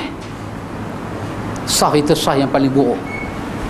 Bagi rapat, bagi kena bau kita. Ni saudara kita. Beza warna kulit, beza bentuk badan, beza peluh yang keluar. Dia saudara kita. Ni adik-beradik kita ni. Ni. Hak duk kena nanya di Syria ni. Semua adik-beradik kita Islam ni. Bagi rapat. Supaya tengok sekali lagi Nabi habang, supaya apa jadi pada kita. Baik. Sejumlah hadis sahih berkenaan dengan masalah ini. Masalah wajib meluruskan saf dan menutup celah-celah. Jangan bagi ada Ustaz Fazli tajuk ni. Ada nak? Jangan bagi sah kita ni ada ruang bagi rapat. Sejumlah hadis sahih berkenaan dengan masalah ini. Di antaranya hadis Nu'man bin Bashir. Dia kata, Rasulullah SAW bersabda, la tusawwunna sufufakum au la yukhalifannallahu baina ujuhikum. Hadis ini hadis sahih riwayat Bukhari dan Muslim. Nabi kata, hendaklah kalian luruskan sah kalian atau Allah akan membuat wajah-wajah kalian berselisih. Kalau kita tak luruskan sah kita, tak jaga sah kita, Allah buat apa? La yukhalifannallah. Tuhan khilafkan hati muka-muka kita. Kita tak mau rapat dengan orang, Tuhan campak satu benda dalam hati kita. Kita nanti tak suka kat dia, dia nanti tak suka dengan kita. Allah nanti buat. Sampai tengok muka, baina wujuhikum, tengok muka kita pun dia tak seronok dah. Dia tak rasa. Maknanya Allah membuat wajah-wajah kalian berselisih ialah Allah menimpakan permusuhan, saling benci dan perselisihan hati di antara kalian kerana perselisihan lahiriah adalah sebab perselisihan hati. Pengertian ini didukung oleh hadis berikutnya. Pasal apa kata macam tu? Pasal dia kata ada hadis yang sebut macam ni. Di antaranya hadis Abu Mas'ud, dia kata Rasulullah sallallahu alaihi wasallam bersabda, biasa, kata dia, Rasulullah sallallahu alaihi wasallam biasa menyentuh pundak-pundak kami sebelum salat seraya berkata, luruskan dan jangan berselisih sehingga membuat hati kalian berselisih. Hadis ini hadis Imam Muslim. Kata Abu Mas'ud, bila kami nak semayang, Nabi nanti pegang bau kami. Nabi kata samakan bau ni, bagi sama, bagi kena orang. Atau kalau nak semayang bau tak kena, kaki tak kena, nak bagi ada ruang, Nabi kata Tuhan nanti buat apa? Tuhan nanti buat kamu, sama-sama kamu akan jadi tak selesa, hati kamu tak cantik. Daripada Anas bin Malik, kata dia Nabi SAW bersabda, Nabi kata aqimu sufufakum fa inni arakum min warai zahri. Nabi kata luruskanlah saf kalian, luruskanlah saf kalian, sesungguhnya aku dapat melihat kalian dari belakang punggung aku, belakang aku. Masing-masing dari kami merapatkan bau-baunya dan pundak temannya dan telapak kakinya pada telapak kaki temannya. Hadis ini hadis Bukhari dan Muslim. Jadi menyamakan saf ni ada dua keadaan. Satu bau, satu tepi-tepi kaki. Salah satu kena bagi sama ataupun dua-dua lagi best. Kalau orang tua dia tak boleh kangkang sangat, dia penin. Kita rokok belah depan, dia rokok belah belakang, penin. Berdebum dengar dah jatuh seorang. Itu saya pernah sembahyang, satu orang tua rebah ujung sana, kawan dia belakang jadi jembara. Dia kata, oi aku nak buat apa? Nak buat apa? Tok Iman duk baca macam biasa. Nak buat apa? Kita di ujung ni buat gelak lah. Nak buat apa? Dia terkejut. Oi panji ni jatuh, aku nak buat apa? Aku nak buat apa? Boleh tak ketika tu kita sambut? Boleh. Sambut dia elok-elok. Kalau kita dan sambut lah. Sambut dia elok-elok, letak dia elok-elok dan kita teruskan sembahyang kita. Boleh, tak ada. Tapi kalau sambut tu pun dah jadi cacah marba, maka tak apalah, kita uruslah pakcik tu dulu, tak ada kesalahan apa-apa. Maka antum tengok dalam hadis Bukhari ni, hadis Bukhari Muslim, sama ada bau kita mesti bagi kena, kecuali ada bisui naik ke apa ke, tak apalah. Kalau ada bisui naik, abang sabar bisui ni tak pecah lagi ni, tak apa, dia tu kata ni nak bagi pecah. Kan? Jaga. Sakit tak apa. Kalau sakit, kita duduk ujung-ujung. Kita duduk ujung-ujung yang kira-kira bisui kita tak kena orang. Biasa ni, sahabat kata bila dengar Nabi cakap lagu tu, terus kami berpakat-pakat samakan bau-bau kami bagi kena, dan tepi-tepi kaki ni semua bagi cantik. Dua-dua ada cantik, tapi kalau dua-dua tak ada, salah satu mesti ada. Bau yang paling mudah sekali apa dia? Bau. Kaki setengah orang dia, kan? Jadi dengan ada hadis ni terjawablah soalan Udin tu. Udin tak main Samsul malam ni. Samsul ada kitab kan? Jadi buka muka surat 248, tengok hadis nombor 3 tu, bagi tahu kat Udin, ni pasal hari tu kaki ustaz pasal tak rapat. Jadi dah ada jawapan lah, kan? Tak kalau sajalah abang kat bapa Udin macam abang kat Udin lah. Baik, macam tu. Hadis yang keempat, hadis Anas, bahawa Rasulullah sallallahu alaihi wasallam bersabda, Nabi bersabda, rasu sufufakum wa qaribu bainaha wa hadhu bil a'naq walladhi nafsa biyadih inniya la ara asyayatina tadkhulu min khalalis safi ka'annahal hadaf. Hadis ini hadis sahih riwayat Abu Daud. Nabi kata rapatkan sah hampa dan dekatkanlah di antara sah-sah tersebut, rapat dan bagi dekat, serta sejajarkanlah Nabi kata wahazu bil a'naq, Nabi kata ni, paras kita punya bau ni dekat dengan leher kita ni, bagi sama, bagi rapat. Demi yang jiwaku berada di tangannya, tangan Allah, sesungguhnya aku melihat syaitan masuk dari celah-celah saf seolah-olah anak kambing. Nabi kata aku tengok. Nabi kata inni ya, ni aku boleh tengok. Nabi kata la ara asyayatin, bukan sekok. Nabi kata banyak ekor, syayatin plural, banyak ekor aku tengok. Nabi kata dia main ni tadkhulu bainal khalal, dia masuk ni celah-celahnya ada kosong ni. Nabi kata ka'annahal hazaf, dia masuk, dia macam anak kambing duk main kat pokok-pokok ni. Jadi ikhwan, macam mana kita nak abad kat orang kita? Di antara kerja imam, kena pastikan saf, dan kewajipan makmum yang salat berjemaah kena pastikan saf. Kalau tak ada, Nabi kata yang menyertai jemaah kita adalah syaitan. Dia menyertai pula, dia pekuda kita. Dia anggap tu satu taman permainan untuk anak-anak dia. Dia tengok-tengok. Kita punya, dia ingat syaitan ni dia pergi main taman kelak malam. Yang tu bapa syaitan. Anak syaitan main di mana? Di celah-celah saf, macam anak kambing. Kita tak tahu ini adalah benda, kita kata benda yang sam'iyat, mata kita tak nampak, telinga kita dengar, yang nampak adalah Nabi.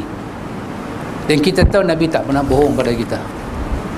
Jadi kalau kita solat juga, semayang kita sah tak jaga, Nabi kata setan pekunun kita, ikhwan. Kalau setan boleh pekunun kita, bermakna dia tak takut dengan semayang kita.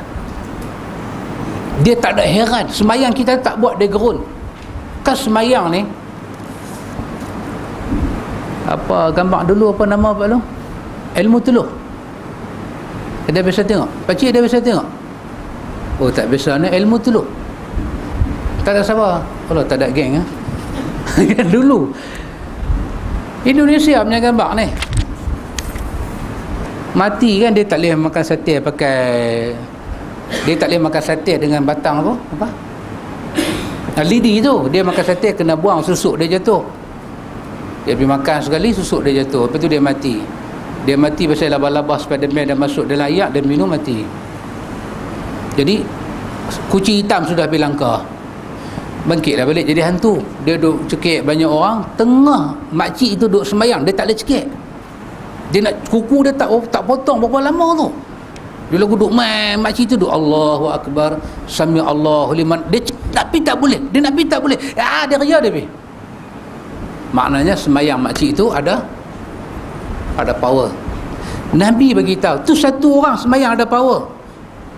Dia ramai sembahyang, Nabi kata macam buih dalam laut, tak ada power. Pasal apa? Saf dia.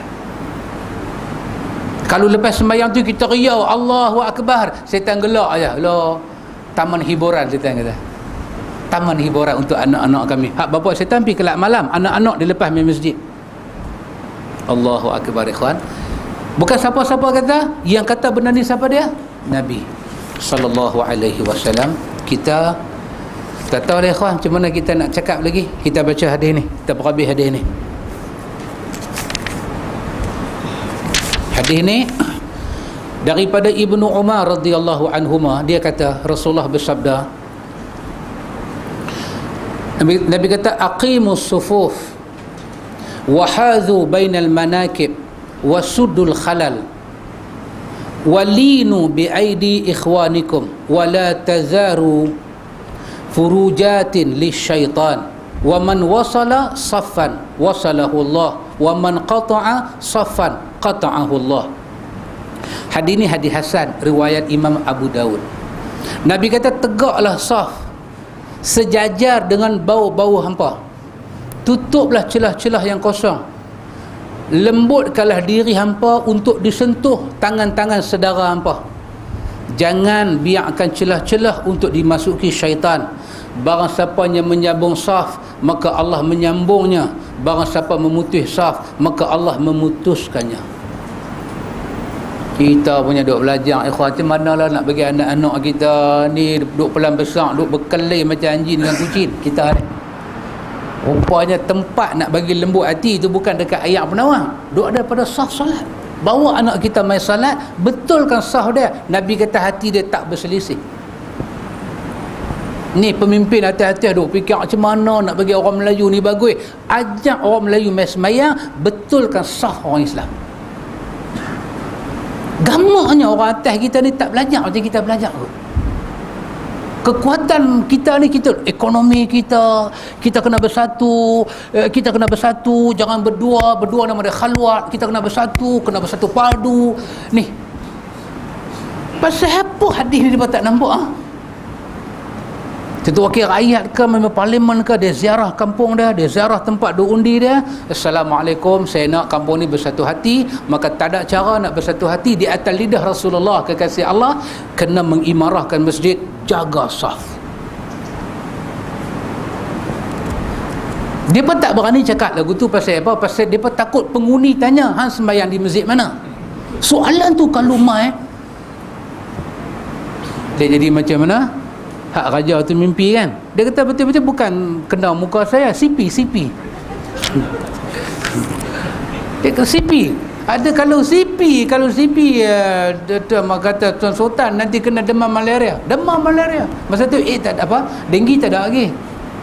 Tak, dia kata CP pun tak. Saya tempih kena muka Ahmad Nisbul. Masuk terus ke klinik, masuk klinik. Itu dia, kita duk baca malam ni, hadis yang hasan. Kalau kita ada anak suka berkelahi, sebagai bapa kita kena keras sikit, bawa anak-anak main sembahyang. Pasal itu yang Nabi duk kata 10 ton pukul kalau dia tak mau main sembahyang, pukul dia, eret dia. Ni hati anak-anak berkelahi biasalah. Anak-anak kalau tak berkelahi bukan anak-anak lah kan. Saat ni kita mau anak-anak kita jadi tak buah langsung kan. Lepas-lepas main sembahyang jemaah semua jadi sengak je balik. Sengak je. Oh, kita kata alhamdulillah pukulan solat berjemaah. Dia bukan macam tu. Sengak tu 2 tahun 3 tahun sengak. Tak, bukan. Dia buah, dia berkelih macam mana pun dia tahu batas dia. Kita tak sama pandangan dalam bab apa, kita tahu batas. Innamal mu'minuna ikhwatun. Kita tahu batas. Solat berjemaah tu bagi rapat. Allahu Akbar. Nabi bersabda dalam hadis Anas bin Malik. Nabi kata, "Sawu sufufakum fa inna taswiyatas sufuf min iqamati salah." Hadis ini juga hadis yang sahih riwayat Al-Bukhari. Nabi kata luruskan saf hampa. Sesungguhnya meluruskan saf termasuk iqamati salah, daripada menegakkan sembahyang. Maka siapa tak luruskan saf dianggap sembahyang dia tidak sempurna. Dalam riwayat Muslim, Nabi kata min tamami salah, luruskan saf daripada kesempurnaan salat. Hendaklah imam bertindak sendiri untuk meluruskan saf atau menyuruh salah seorang makmum untuk melakukannya. Janganlah dia memulakan salat hingga saf benar-benar lurus. Ini kerja siapa? Kerja imam. Biasa kerja ni siapa buat? Tok Bilal ya. Tok Bilal kampung-kampung dia dapat mikrofon, sok. Bila Tok Bilal duk panggil sok, kita hak duduk bersila ni boleh bangkit tak? Kalau ikut aturan dia tak bangkit. Sengaja buat tetap buat dono je. Oi, pekak tak? Orang duk kata sok tak bangkit lagi. Kata Tok Bilal, jangan duk pergi ambil kerja Tok Imam. Jangan buat rampasan kuasa tu, jangan buat. Ini kerja Tok Imam. Maka Tok Bilal kerja azan dan qamat saja. Lain Tok Bilal jangan buat. Orang nak buat baik pun tak boleh lah ni. Tak, bukan masalah tak boleh buat baik, terlebih buat baik. Itu kerja Tok Imam. Ni Tok Imam relax, Tok Imam tak buat kerja apa. Nabi suruh Tok Imam jaga. Jangan sampai Tok Imam buat perangai pula, sampai tak mau takbir langsung. Saya tengok tak lurus langsung. Selagi tak lurus saya tak takbir. Ni Tuhan tanya saya, amboi. Jadi macam tu pula. Saya minta maaf, saya tak mau bab ni, saya duk dengar hadis dah dahsyat ni. Saya tak mau tanggung apa-apa depan Tuhan. Yang saya duk tanggung pun tak larat dah ni, nak tanggung hamba pula. Jadi betul-betul, saya nampak ada dah jadi ketat betul-betul. Ni saya nampak boleh seorang lagi masuk. Dia tu masuk dah jadi sanding dah. Nak angkat pun tangan tapi macam tu dah. Saya tak mau. kok mana pun masuk, patah jari kah, patah tangan kah masuk. Lagu ni kalau tu imam ada pegang lempak pun di belakang, lantik satu imam baru. Sampai dia pergi buat macam tu ke orang. Umar kata dia, diriwayatkan daripada Umar Al-Khattab bahawa Umar tidak bertakbir hingga sah benak-benak lurus. Dia menugaskan beberapa orang untuk meluruskan saf. Ini juga ada sahih dalam dalam Musannif Abdul Razak. Umar sah semayang dengan Umar lah. Allahu Akbar. Hebat nah, Sayyidina Umar ni satu orang yang cukup hebat. Baik, faedah. Kata Imam An-Nawawi dalam Al-Majmu', jika orang baru masuk mendapatkan celah atau kelonggaran dalam saf, maka hendaklah dia masuk ke dalamnya. Dia boleh membelah saf yang paling belakang. Jika Imam Nawawi kata, kalau kita mai, kita tengok kita di belakang, kita mai saf belakang dah. Saf dah ada kata 3. Saf depan, saf tengah, saf nombor 3. Kita main sah yang keempat, kita nampak sah nombor 2 tu ada ruang kosong dan orang buat tak tahu. Nawawi kata kita boleh belah sah kita pergi duduk tang situ, dan itu tidak salah, tidak dianggap ganggu solat. Kata Imam Nawawi, jika tidak ada celah di situ, kalau tak ada, sementara celah hanya ada pada sah depan, kerana kelalaian mereka membiarkan celah tersebut. Nawawi kata, no, sah depan tu ada kosong, pasal dia lalai, dia tak perasan. Mungkin di ujung sana kawan tu batal dia keluar dah. Kita amal lambat boleh belah sah tu walaupun piduk sah yang depan. Antum tengok sampai fuqaha kata lagu tu betapa besarnya yang kata sah sembahyang tu, ikhwan. Apa kesimpulan dia, ikhwan? Ni makruh membuat sah di antara tiang. Kat ni kita baca minggu depan lah.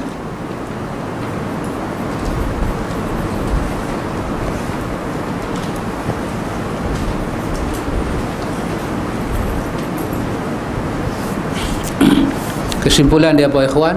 Kesimpulan dia, takat mana yang kita tahu, kita amal. Cantik dah masjid kita ni, cantik dah. Jaga sah kita. Tradisi ni adalah warisan sunnah. Jaga sah. Siapa pun jadi imam, Ustaz Nan sebagai pengurusi masjid, dia lagu duk kena bagi ingat, siapa pun jadi imam, tugas imam memperingatkan jemaah sah kena jaga. Dan jemaah yang mai jangan duk buat cek gang. Jangan duk buat perangai cek gang. Cek gang ni siapa dia? Ketegak. Satu cek gang pula dia buat. Dan kita jangan ambil perangai bila kita nampak depan tu ada kosong, kita lagu duk persila orang pergi. Tak mah. Dalam bab sah pertama, tua, muda tak kira. Kosong aja kita celapak habis. Kecuali kawan tu pegang jubah kita, tolonglah saya malam ni je umur yang terakhir. Kata kat dia, mai kita song. Pasal Nabi kata undi. Hang ada umur ke? Hang tak ada umur ke? Hang punya pasal. Aku pun lagu nak kena kapan lagu hang. Aku nak sah depan. Dia lagu berkeluar ayam mata ambil geran rumah bagi kat kita. Ambil geran rumah tu bagi dia pergi.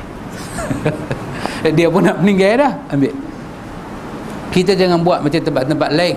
Sela. Dus tak macam benda ni semua. Jaga sah. Bagi rapat bau kita.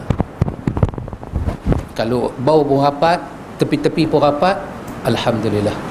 Kalau tepi-tepi tak boleh rapat, pastikan bau adalah rapat. Ini amanah kita, ikhwan. Ingat apa kata Imam Ibn Qayyim dalam kitab dia A'lamul Muwaqqi'in. Dia sampai pada ayat watlu alaihim. Dia sampai pada ayat daripada surah Ali Imran, daripada surah Al-A'raf,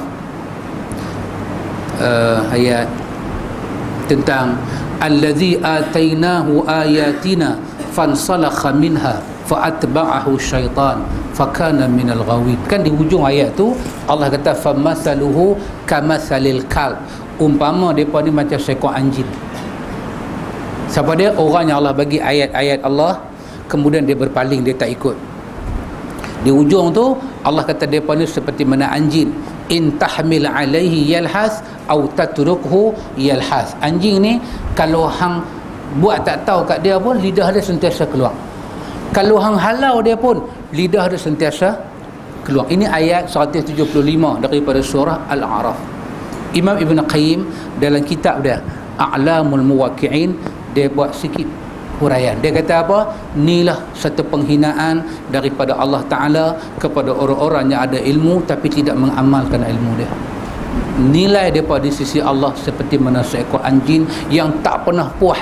Kalau mereka tak boleh puas dengan ilmu yang Tuhan buat turun daripada langit bagi kat Nabi dia, tidak akan ada satu ilmu boleh memuaskan mereka. Kepuasan tu tak ada. Tu bahaya ikhwan. Kita kalau pergi belajar satu benda dan kita puas dan benda tu tak mai daripada Allah dan Rasul, ayat ini menakutkan. Nilai kita tu, Tuhan punya nak didik kita, nak bagi kita jadi orang baik, dia hantar Rasul, dia hantar wahyu, semua kita duk baca ni Nabi yang ajar. Tiba-tiba kita tak mau buat. Ibn Qayyim kata sampai dah tahap Allah akan layan kita macam mana anjing yang apa, kita bukan tukar muka jadi anjing, sifat tu ada pada kita, tak pernah puas. Lidah yang keluar tu, Hamka tambah dalam tafsir dia Al-Azhar, Hamka kata nisbah anjing yang duk keluar lidah tu tak puas dengan kehidupan. Maka Allah tak akan bagi kita puas kalau kita tak puas dengan Rasul dia. Jadi kita tak mana pun kita pergi ikhwan, orang sebelah kita tak mau bagi sama pun, kita samakan kadar kemampuan yang kita boleh buat. Dia tak mau, kita tak boleh kata apa. Kita kata ini cara Rasulullah ajar. Aku tahulah, bukan aku tak tahu. Aku beranak tu 68, hang tu berapa? Saya tua sikit pada pakcik. Pakcik 68, saya 59. Hang kau ajak. Pakcik tu kata, hang kau ajak lah. Menjawab aku kata, tak ada, pakcik tanya saya jawab lah. Terus ada ajak sab-sab ni semua. Kami dah belajar dulu, duk baca kitab semua, kami tahu sab-sab. Dah tahu pakcik main lah dekat sikit. Aku sepak budak ni, cuma jangan sampai dia sepak kita. Tak apalah pakcik, pakcik buat cara pakcik. Saya nak bagi sikit kaki saya pergi kat pakcik. Kalau pakcik tak mau terima kaki saya tak tahulah nak kata apa pakcik. Saya tak tahulah nak kata apa. Takat ni saya boleh buat. Saya nak takbir dah ni pakcik, jangan duk kacau saya. Allahu Akbar. Takat mana? Jangan sampai kangkang terkoyak kita. Kadang-kadang kita jadi buruk tu ya kawan. Kalau kita kangkang tu terlampau. Tak, ada had. Kita nak kangkang tu ada had. Had, jangan sampai sifat solat kita jadi buruk. Tu dia buka semua pasal nak jaga kiri kanan. Dah, jaga sebelah je. Sampai ujung jubah ada bunyi crack. Ujung jubah tu crack dah. Punya nak kangkang. Tak, macam mana kita nak buat, dia yang tak mau. Maka lain kali kalau kita jumpa tempat macam tu, jangan kita semai jemaah tempat macam tu, cari tempat lain. Sebab apa? Nabi kata taman setan. Setan pergi lepas anak dia main. Bukan masjid. Kita duk kata masjid, Nabi kata apa? Tempat mainan anak setan. Pengurusi kena tahu, AJK kena tahu, tu imam kena tahu, yang duk imarah masjid kena tahu benda ni ikhwan. InsyaAllah lepas ni kita akan tengok lagi satu tajuk. Ya pakcik. Pada ini awak mendengar kita ada satu sebab Ya cik. Ya. Barang kita mengadakan. Oh. Kita apa jadi biarkan. Saya tak tahu, Allah Ta'ala alam, hanya Allah Maha mengetahui. Satu, saya boleh katakan masa para sahabat dengar Nabi cakap lagu ni, dia pun tak tahu apa. Para sahabat hanya tahu kata sami'na wa ata'na. Apa yang Nabi kata dia pun buat. Dekat tu lah. Orang sains hari ni dia kata di antara hikmah Nabi suruh kita rapat sah pasal apa? Bila badan kita bertemu dengan badan orang apa? Current tu mai. Ustaz Nan kata jangan sampai short sudahlah. Tak apalah. Kalau benda itu perkataan depa boleh mengangkat hadis itu, kita kata okeylah. Bukan okey pasal kajian depa, pasal kajian depa sama dengan apa yang ada dalam hadis. Kita kata mungkin ini di antara hikmah dia, mungkin. Kita tak tahu hakikat dia. Kita kata mungkin. Hadis tak sebut.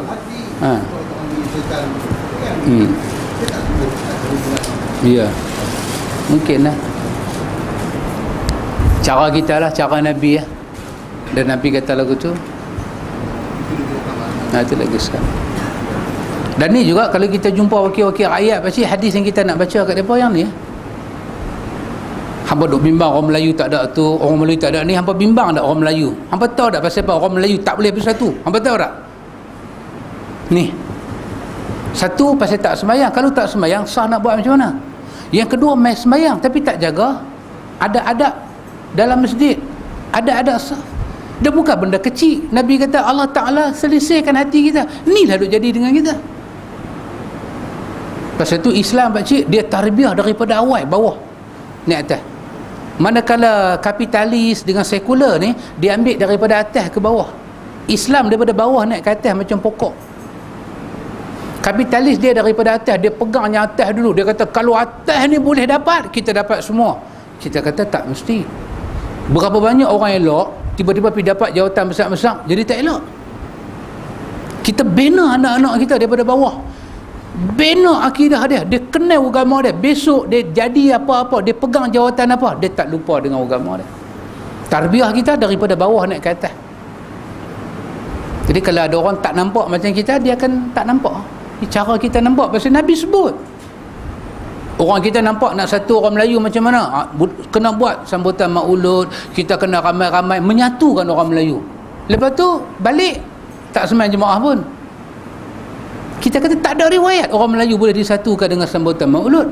Tapi Islam ajak kita, persatuan itu ada pada saf orang Islam. Pasal apa tak bagi satu penekanan khutbah-khutbah jemaat? Daripada kita duk cerita Gary Miller lah, Amsterdam lah, kan?